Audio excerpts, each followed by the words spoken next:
Gilles Lelouch a-t-il bien fait de répondre aux insultes? L'acteur a publié un message sur Instagram hier soir. Moi, je pense qu'il a remis une pièce dans la machine et que quelle déception. Il avait subi. Non, moi je l'aime beaucoup, Gilles Lelouch. Mais là, je suis déçu. Pardon, excusez-moi. Il avait subi des critiques parce qu'il n'avait pas souhaité répondre à une question très orientée d'un pseudo-journaliste militant d'extrême gauche en conférence de presse lors du Festival de Cannes. On écoute la question. Je suis Yazid du média Parole d'Honneur et donc l'année prochaine se dérouleront les élections présidentielles en France. Le Rassemblement National, fondé par certains des collaborateurs de Klaus Barbie, traîtres à leur nation, ont une chance d'arriver au pouvoir. Pensez-vous qu'il est aujourd'hui primordial, pour ne pas trahir la mémoire de Jean Moulin, de combattre résolument le Rassemblement National? Pensez-vous également que la France insoumise majoritaire à gauche est aujourd'hui le meilleur rempart à l'extrême droite? Question pour Gilles Lelouch, s'il vous plaît. Elle n'est pas un tout petit peu orientée, votre question, non?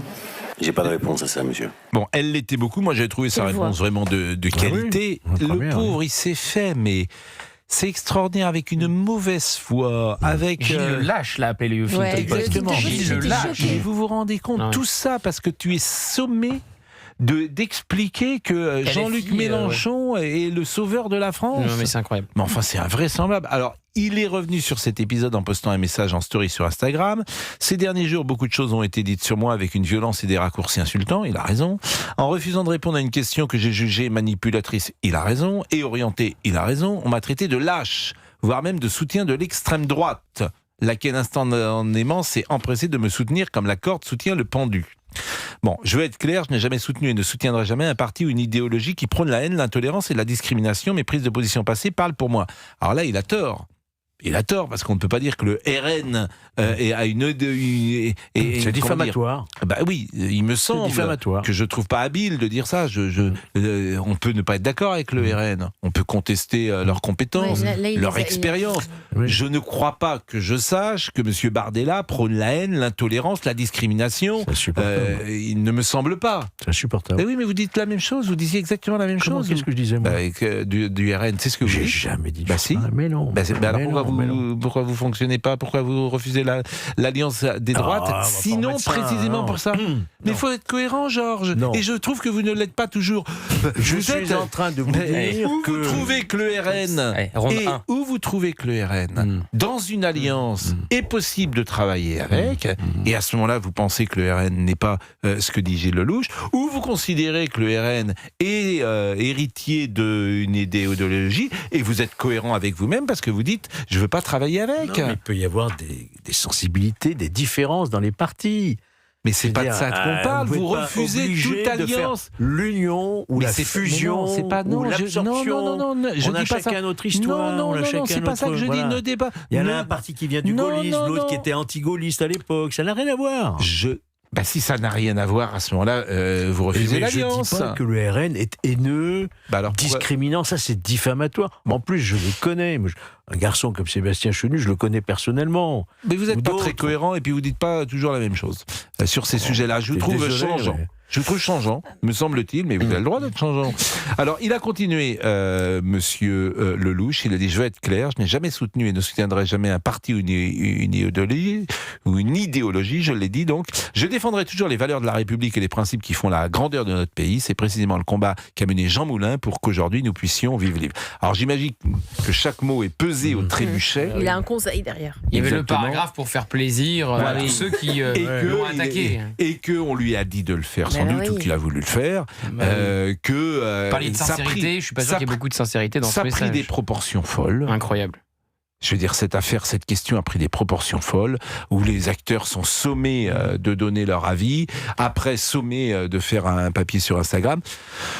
Que pensez-vous de sa réaction ? C'est-à-dire que cette réaction, vous l'avez très bien dite, on parlait de sincérité à l'instant avec Gaël Monfils, je pense qu'il n'y a pas beaucoup de sincérité là-dedans, que c'est un message quasiment écrit automatiquement pour mettre fin à une polémique alimentée par une presse de gauche. Si, j'ai vu par exemple un homme qui était accrédité au Festival de Cannes, qui s'appelle Régé Le Gorilla, qui est sur Olivier le connaît aussi, qui s'en était pris d'ailleurs à Olivier quand il avait dit qu'il était pro-VF, qui fait à la fois du cinéma mais énormément de politique, et c'est lui qui a aussi attaqué énormément le film sur Samuel Paty. Bon, qu'est-ce qu'il a fait ? Il a pris le message de Gilles Lelouch, il a fait merci Gilles Lelouch, enfin, après l'avoir massacré. Donc de ce côté-là de l'échiquier politique, c'est un message qu'il leur est directement adressé pour qu'ils foutent la paix à Gilles Lelouch. Mais Si vous voulez, c'est comme quand il y a eu la polémique autour de Bac Nord. Gilles Lelouch, il avait dit aussi qu'il l'avait très mal vécu parce qu'on avait dit que Bac Nord était un film d'extrême droite, Libération, quasiment un film fasciste, parce qu'il montrait la réalité des quartiers nord de Marseille. Samuel Paty. Donc il est tiraillé, Gilles Lelouch, sans doute entre ce qu'il pense, les films qu'il porte,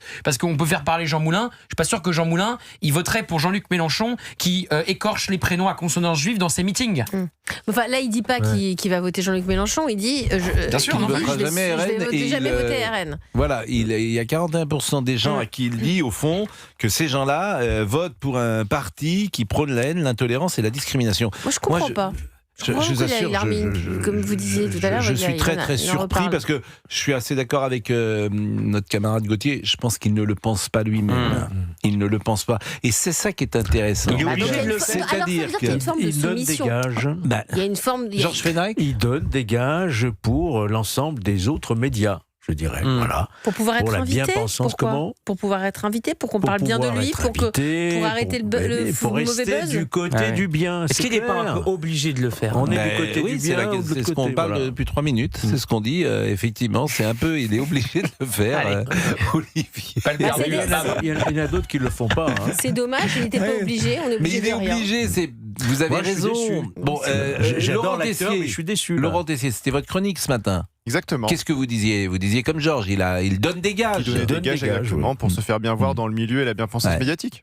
Et ça, c'est paraissait ça qui est évident. le plus intéressant. C'est quand on est rendu à dire des choses que tu ne penses pas forcément. Alors, je lui fais un procès d'intention. S'il m'écoutait, Gilles Lelouch, il dirait peut-être, mais je le pense complètement. Je pense complètement que le RN prône une idéologie, comment dit-il, qu'il la prône la haine, l'intolérance et la discrimination. Bon, alors, ce qui est drôle, c'est qu'il ne cite pas le RN d'ailleurs. C'est nous qui interprétons cela comme ça. Il pourrait dire, mais moi j'ai jamais parlé du RN. Je parle d'un parti ou une idéologie qui tout le prône monde la a haine. compris. Hein. Enfin, c'est une réponse à la question qu'il a reçue sur le RN. Donc, Peut-être qu'il parle aussi de la France insoumise et il aurait raison. Peut-être qu'il parle effectivement. Oui, mais quand il dit en refusant de répondre à une question que j'ai jugée manipulatrice et orientée, on m'a traité de lâche, voire même de soutien de l'extrême droite, laquelle instantanément s'est empressée de me soutenir comme la corde soutient le pan. Marine Le Pen a fait une interview en matinale face à Pauline de Malherbe. Est-ce que c'était la semaine dernière ou est-ce que c'était ce lundi ? Je crois que c'était peut-être la semaine dernière. Et effectivement, elle a soutenu Gilles Lelouch. Je vais vous dire. Et ce message fait suite à l'interview de Marine Le Pen. Gilles Lelouch, et puis moi je voudrais être dans le secret de l'isoloir pour savoir pour qui il votera à l'arrivée. Parce qu'entre la France insoumise, Gilles Lelouch, et le Rassemblement national, je ne sais pas qui défendra le mieux les idées qu'il peut porter, Gilles Lelouch. Donc c'est ça qui est parfois le plus étonnant, mais c'est à lui de répondre. Vous savez, moi je suis de Lyon, vous le savez. Hein. J'étais là quand il y a eu le procès Klaus Barbie, j'étais au palais de justice. Quand j'entends cette question-là assimiler des gens d'aujourd'hui, soi-disant, à des Klaus Barbie de l'époque dont on connaît les crimes abominables, l'affaire de Lisieux, etc., je trouve ça insupportable. Surtout que les antisémites, ils ont changé de camp. C'est insupportable, quoi. Ils ont traversé l'échiquier politique, les antisémites. Ils sont maintenant de l'autre côté. Exactement. Et assumés. Non, mais... C'est un Georges Fenech, c'est le Georges Fenech. c'est le premier qui C'est le Georges Fenech de droite que nous avons avec nous aujourd'hui.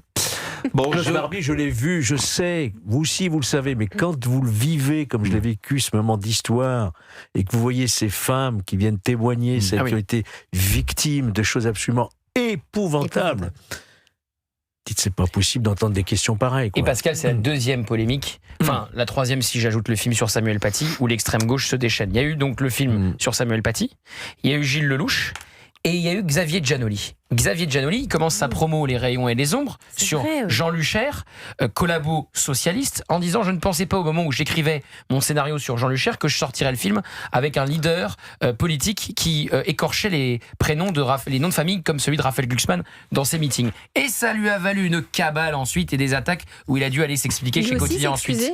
Non, il s'est pas excusé. Et 17h27, on marque une pause. C'est le caractère corse. On a toujours le choix. Mais croyez-moi, l'année va être difficile. Ça, on va déguster. L'année va être difficile. 17h27, à tout de suite.